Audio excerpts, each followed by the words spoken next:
Is gutter cleaning included in my roof cleaning quote? Yeah, pretty much.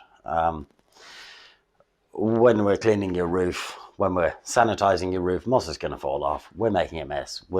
It's going to fill in, go into the gutters anyway, so we're going to be cleaning them anyway.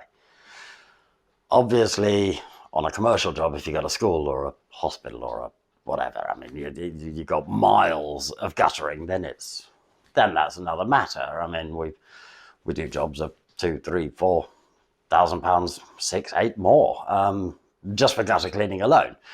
But on a domestic job,